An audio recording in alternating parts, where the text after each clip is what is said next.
গাড়িকে গোছল করানো হচ্ছে পুত্রা মোটরসের পিছনে যে পিলিয়ন মানে লেডি পিলিয়ন যারা বসবে তাদের জন্য একটা সারি ব্যাগ। পিছনে তো পিলিয়নে বসতেই পারবে না, মাড গার্ডের একটা বিগ ইস্যু আছে।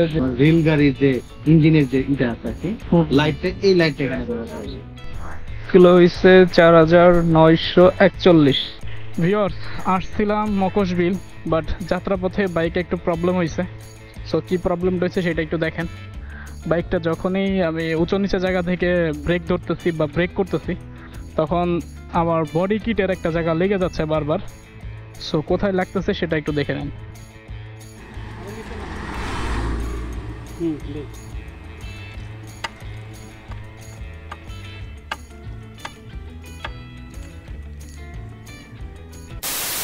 আসসালামু আলাইকুম ভিউয়ার্স, আশা করি আপনারা সকলেই ভালো আছেন এবং MHA ব্লগের সাথে থাকলে অবশ্যই ভালো থাকবেন।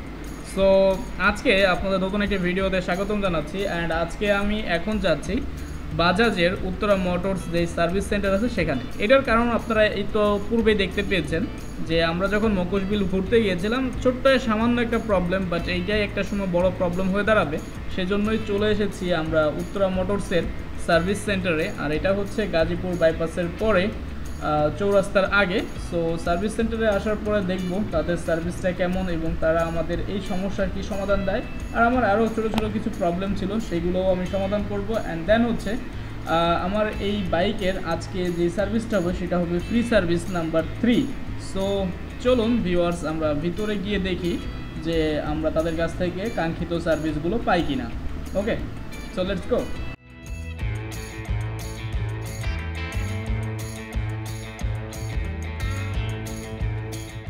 ফ্রি সার্ভিসিং হবে মোহাম্মদপুরে। আপনার এখান থেকে সার্ভিস করাইছি আমি আগে, সবগুলো সার্ভিসিং এখান থেকে হয়েছে।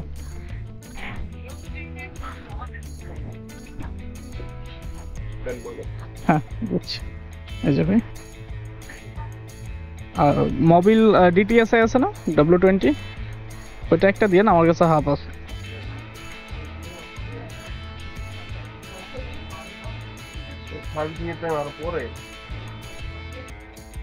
5000 কিলো হয়ে গেছে। হ্যাঁ হ্যাঁ, কিলো ওভার হয়েছে, কিলোতে ওভার হয়ে গেছে। তো আমার লং ট্যুর পড়ে গেছে তো বেশ কয়েকটা।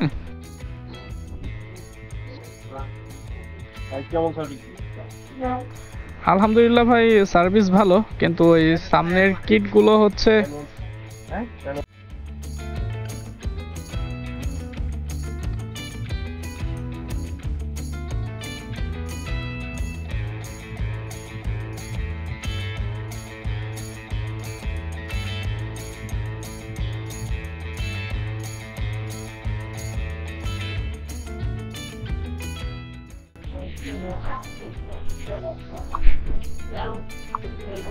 দেখি আমার টোটাল কিলো কত হয়েছে।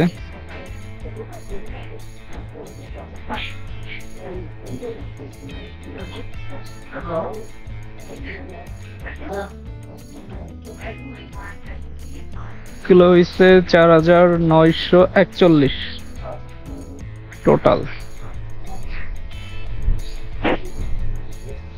4941। ফ্রি সার্ভিসিং এর পরে যে পেড সার্ভিসিং আছে ওইটার কস্টিংটা কত পড়ে আপনাদের এখানে? 750। 40,000 টাকার উপরে। হেডলাইটের প্রাইসটা 40,000 টাকা। এটা হচ্ছে খুব এক্সপেন্সিভ একটা হেডলাইট আমাদের। আপনার প্রজেক্টর লাইট, যেটা আমার রেল গাড়ির যে ইঞ্জিনের যে এটা আছে আর কি, লাইটটা, এই লাইটটা এখানে করা হয় খুব স্বচ্ছ আলো, একদম স্ট্রেট। যেটা না সেটা আমি দেখছি। ওকে, আসলে বাইক চালালে যদি লং ট্যুর কেউ দেয় বা দেন, সেটার ক্ষেত্রে আমি বলবো যে সার্ভিসটা ইকুয়ালিং সবসময় সার্ভিসটা ভালো হবে, অনেক ভালো করে দেবে। কারণ এই গাড়িটার টপ স্পিড ভালো। যখন আপনি গাড়ি চালাবেন তখন যদি স্পিড কিন্তু 100-এর উপরে যদি থাকে, হ্যাঁ, তখন কিন্তু আপনার একটা মানে যদি সার্ভিসটা ভালো না থাকে বা গাড়ি যদি উইক থাকে, সেক্ষেত্রে কিন্তু আপনার রিস্কি হয়ে যায়, লাইফ রিস্কি হয়ে যায়। সেক্ষেত্রে আমি মনে করবো সার্ভিসটা সবসময় ইউজ রাখবো। ওকে,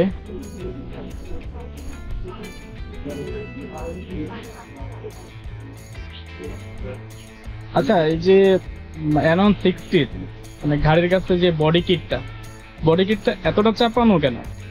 এইটা একটা মেন প্রবলেম হয়ে গেছে অনেকের ক্ষেত্রে। যেমন আমি বাইক নিতে আজকে হচ্ছিল 3 মাস কি 4 মাসের মতো, 3.5 মাস 4 মাস এরকম হবে। আর এখনই হচ্ছিল আমার বডি কিটটা ওই বাম্পারের সাথে লেগে যাচ্ছে, যখন এই জাম্পিং করতো তখন লেগে যাচ্ছে। ছিল এই সমস্যাটা আসলে ওর কোম্পানি থেকে ফাইন্ড আউট করতে পারে নাই। সেক্ষেত্রে আমি যখন 3rd নাম্বার গাড়িটা ডেলিভারি দিই তখন এই সমস্যাটা আমি করতে পারার পরে আমি মেকানিক্যাল যারা আছেন মেকানিক্যাল ওদের দিয়ে আমি পুরো কিটটা খুলে এটা একটু মনে করেন যে থেকে একটু স্ট্রেট করে দিচ্ছি যাতে এটা নাই। এই প্রবলেমটা এখন নিজেরাই সলভ করি। এটা আমরা কোম্পানিতে জানাইতে এটাও সমাধান সেটা খুব ভালো একটা পয়েন্ট আছে। এই প্রবলেমটা ফেস করতেছিলাম। আরো দুটা প্রবলেম আছে এটা, সেটা হচ্ছে হলো মার্কেটের একটা বিগ ইস্যু আছে যে বৃষ্টির সময়টা নিয়ে যখন রাস্তায় বের হওয়া হয় কাদায় পিছনে তো পিলিয়নে বসতেই পারবে না, আর পিলিয়ন ছাড়াও যদি যায় সেই ক্ষেত্রে সেম প্রবলেম, মানে আমার ড্রাইভারের অবস্থায় টাইট হয়ে যায়। তো এইটার কোনো সমাধান আছে কিনা, বা এক্সট্রা কোনো কিট বা মাডগার্ড লাগানোর কোনো ওয়ে আছে? মেবি আপনার যে আমাদের পালসার ডাবল ডিস্ক কিন্তু এরকম করা, পালসার ডাবল ডিস্ক এবিএস যেটা এই সেগমেন্টে এরকম করা। তো এটার একটা পাওয়া যায় আর কি, টায়ার গার্ডটা পাওয়া যায়। তো টায়ার গার্ডটা এখনো লঞ্চ করে নেই আমাদের। হ্যাঁ, এটা মডেলটা এরকম। টায়ার গার্ডটা লঞ্চ করলে আপনি খুব শীঘ্রই তার। আচ্ছা, এটা টায়ার গার্ডটা এই ইস্যুটা অনেকে আমাকে মানে বলছে যে না, আমি একটু সিস্টেম করে আমি একটা লাগাইছি পিছনে, কাট ফিট করে ছোট একটা মাডগার্ড লাগাইছি। আমার পিছনের প্রবলেম মানে পিছনের চাকার প্রবলেম সমাধান হয়েছে, আর ফ্রন্ট পার্টের মানে সামনের চাকার যে প্রবলেমটা ওটা এখনো সলভ হয় নাই। ওটা মানে যখন বাইক চালাই ইঞ্জিনের অবস্থা, ইঞ্জিন থাকে না, মানে মনে হচ্ছে আমি টান টান লাগাবো মাঠ চষছি বাইক দিয়ে, এরকম একটা অবস্থা হয়ে যায় সামনে দিয়ে। মানে খুব তাড়াতাড়ি আপনি পেয়ে যাবেন মাসখানেক ভিতরে কিটটা চলে আসবে টায়ার গার্ড। তো গাড়িটির সার্ভিস অনেক ভালো। হ্যাঁ, সার্ভিস ভালো পাচ্ছে। ভালো। এটা কিন্তু এই ইস্যুটার কারণে অনেকে হচ্ছে নিতে চাইও নিচ্ছে না। অনেকে এইটা শোনার পরে হচ্ছে নিবো, একটা বাইক নিবো এত টাকা দিয়ে, কিন্তু প্রবলেমটা হচ্ছে এরকম যে মানে বৃষ্টির ভিতরে চালানোর কোনো ওয়ে নেই। এই একটা প্রবলেম অনেকেই পছন্দ থাকলেও পরে ডিসলাইক করতেছে, এরকম একটা বিষয় চলে। সবশেষে বলবো যে আমাদের যে শোরুমটা, এই শোরুমটা হচ্ছে সবচেয়ে পুরাতন শোরুম। এটা বাগান বাজার যত বর্ষ সিনেমালি অপোজিট সাইড আমাদের। এটা দীর্ঘ 24 বছর চলতেছে, 23 বছর চলতেছে। 2000 সাল থেকে শুরু হয়েছে, 2000 সালের 25 বছর শুরু হয়েছে। এখানে কিন্তু সব পার্ট করে অনলি বাজারে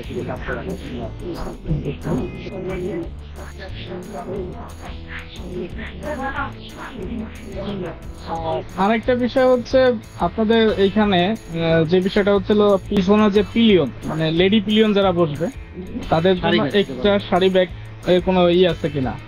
না, এটা এই মুহূর্তে নেই। কোম্পানি থেকে যে সিস্টেম করা আছে সেই সিস্টেম মোটামুটি আছে, এটা আপনি পাবেন। এটা বিকল্প মানে ওইটা আপনাদের শুধু এখানে পাওয়া যাবে। এটা আমরা কোম্পানির বাইরে এটা মানে ইম্পোর্ট করতে কোম্পানির বাইরে। কোম্পানির সাথে কিন্তু আপনার জাস্ট যে পিছনে পিলিয়ন যেটা বললেন যে সারি গার্ড, এটা কিন্তু সিঙ্গেলটা দেওয়া। হ্যাঁ, সিঙ্গেলটা দেওয়া। আপনারা যদি যারা আছে পিছনে যদি কোনো লেডিস অথবা উইমেন যারা বসেন সেক্ষেত্রে কিন্তু একটু সমস্যা। হ্যাঁ, সমস্যা হচ্ছে। এটা নিয়ে আমরা কাজ করতেছি, এরকম পাবেন রিসেন্টলি। না, মার্কেটে একটা পাওয়া যাচ্ছে, বাট ওটা আমি দেখলাম অতটা স্ট্রং না। জাস্ট নিজেরা হচ্ছে ওয়ার্কশপ থেকে ঝালাই দিয়ে নিয়ে আসছে, এরকম একটা সিস্টেম তৈরি করতেছে। এখন ওইটা থেকে মেবি কোম্পানির জিনিসটা কোম্পানির জিনিসই, তো ওই জন্য জিজ্ঞেস করা।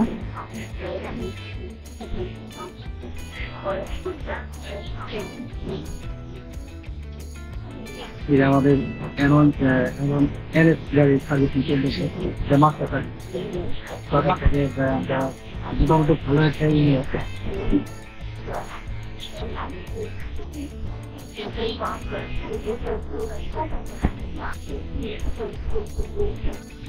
অবশেষে আরেক ভাইয়েরও NN60 চলে আসলো।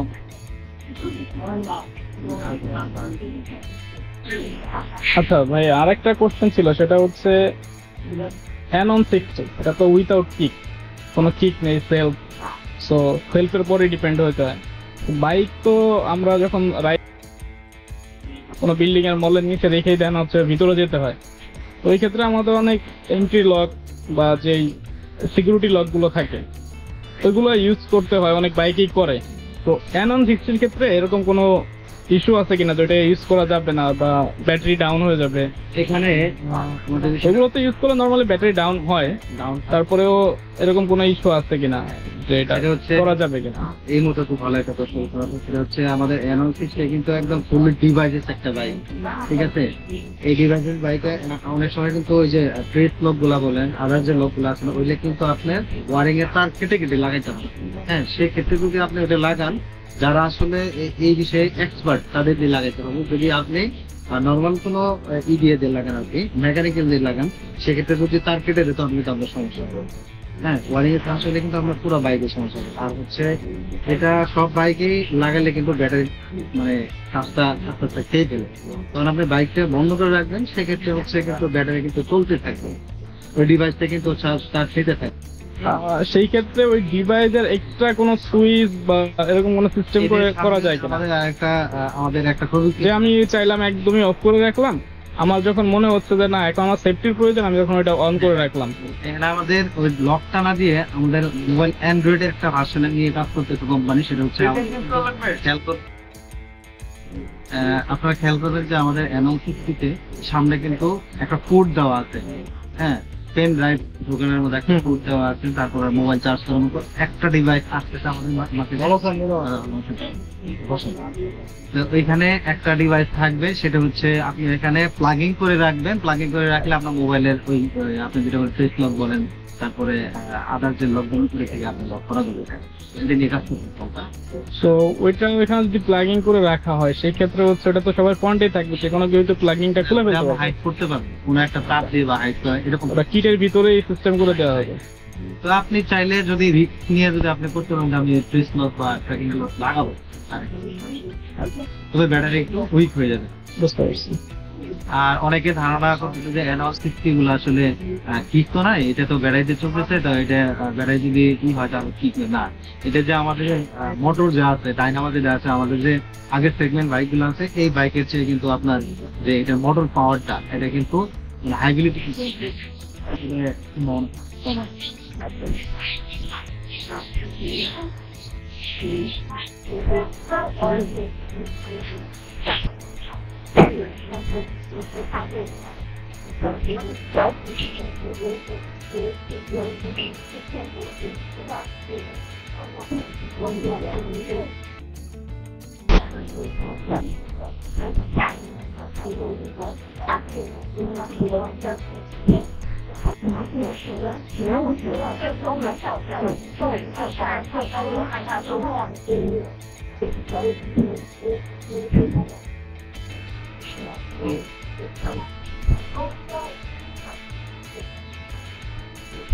গাড়িকে গোছল করা হচ্ছে পুত্রা মোটরসের, একটু অন্যরকম।